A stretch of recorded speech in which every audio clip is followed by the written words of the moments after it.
আসসালামু আলাইকুম রহমতুল্লাহি বারাকাতু। তো আমি এর আগে দুটো ভিডিও বানিয়েছিলাম।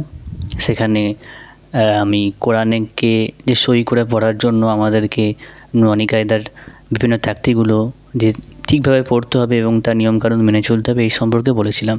এবং সেখানে প্রথম ভিডিওতে আমি নুন সাকিন তানবিনের কায়দা, মিম সাকিনের কায়দা, পরবর্তী ভিডিওতে হারাকাত, হুরুফে মাদ্দা এগুলো সম্পর্কে আলোচনা করেছিলাম। তো আজকে আমি যে বিষয় নিয়ে আলোচনা করব সেটা হচ্ছে হুরুফে কলকলা এবং আল্লা লামের কায়দা। ঠিক আছে, তো হুরুফে কলকলা এটা কি না, যদি পাঁচটা অক্ষর বা হরফ রয়েছে সেটা হচ্ছে কফ, ত, বা, জিম, দাল। ঠিক আছে, এই পাঁচটা অক্ষরের ওপর বা এই পাঁচটা হরফের ওপর যদি সাকিন থাকে তখন আমরা তাকে ঝটকা দিয়ে পড়ব একটু। ঠিক আছে, যেমন কি হামজা কফ জবর আক, ঠিক আছে, হামজা বা জবর আব, আব। ঠিক আছে, এই যে একটু ঝটকা হচ্ছে এরকমভাবে পড়বো। ঠিক আছে, তো কী বললাম, কফ, ত, বা, জিম, দাল।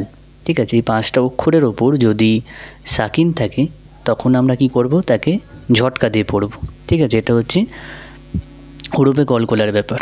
ঠিক আছে, আর আল্লা লামের কায়দা যেটা বললাম সেটা কি না, দেখবে যে অনেক জায়গায় আমরা যখন কোরআন পড়ি তো অনেক জায়গায় কখনো কখনো দেখবে যখন আলেমরা বা যারা শিখেছে কোরআনকে সইভাবে তারা কোনো কোনো জায়গায় ল পড়ে, কখনো কখনো লা পড়ে। ঠিক আছে, তো ল যেখানে আল্লা লাম বলতে কোনটা, যেখানে দেখবে লাম, দুটো লাম, উপরে একটা তাসদিদ আছে।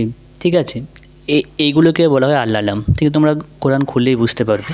তো ওখানে কি হয়েছে না, কখনো কখনো সেই আল্লা লামে আমরা ল পড়ি, কখনো কখনো লা পড়ি। ঠিক আছে, তো এই নিয়মটা কখন আমাদের ল পড়তে হবে, কখন আমাদের লা পড়তে হবে না, যেখানে আল্লা লামটা রয়েছে তার আগের অক্ষরটা আমরা দেখব, সে আগের অক্ষরে যদি জবর বা পেশ থাকে তখন তাকে আমরা ল পড়ব। ঠিক আছে, একে বলা হয় পুর করে পড়া, একটু মোটা স্বরে পড়া, ল পড়ব। ঠিক আছে, যেমন কি আল্লাহু আকবার। ঠিক আছে, সুবহানাল্লাহ। এই কেন এটা ল কেন হলো, কারণ কি আল্লা লাম আছে, তার পূর্বের ওপর নুনের ওপর জবর আছে। ঠিক আছে, আর কখনো কখনো আমরা কি করব, লা কখন পড়ব, যদি এই আল্লা লাম আছে তার পূর্বের অক্ষরে যদি আমাদের জের থাকে তখন তাকে কি করব, আমরা লা করে পড়ব। ঠিক আছে, এটাকে বলে বারিক করে পড়া। ঠিক আছে, যেমন কি বিসমিল্লাহ, এখানে লা কেন বলা হচ্ছে, কারণ কি আল্লা লাম তার পূর্বের অক্ষরে মিমের নিচে কি জের আছে। ঠিক আছে, তাহলে কি মনে রাখবো আমরা, যেখানেই আল্লা লাম থাকবে সেখানে আমরা কি করব, যদি তার পূর্বের অক্ষরটা লক্ষ্য করবো আমরা, সেখানে যদি জাবর বা পেশ থাকে তখন তাকে আমরা ল করে পড়ব, আর তার আগের অক্ষর যদি জেড থাকে তখন আমরা তাকে লা করে পড়ব। ঠিক আছে, তো আজকে এই দুটোই বললাম। তো আমরা এবার দেখব যেখানে যেখানে আল্লা লাম রয়েছে তার পূর্বের অক্ষরে দেখব জবর জের না পেশ আছে, সেই অনুযায়ী আমরা ল বা লা করে পড়ব। এবং যেখানে আমরা কফ, ত বা জিম, দাল এই পাঁচটা অক্ষরের ওপর যেখানে আমরা সাকিন পাবো তখন তাকে আমরা ঝটকা দিয়ে পড়ব। ঠিক আছে, তো এটুকুই বলার ছিল। যদি কোনো ভুল ভ্রান্তি হয়ে থাকে ক্ষমা করে দেবেন। আসসালামু আলাইকুম রহমতুল্লাহি বারাকাতু, এবং আমার জন্য দোয়া করবেন। ঠিক আছে।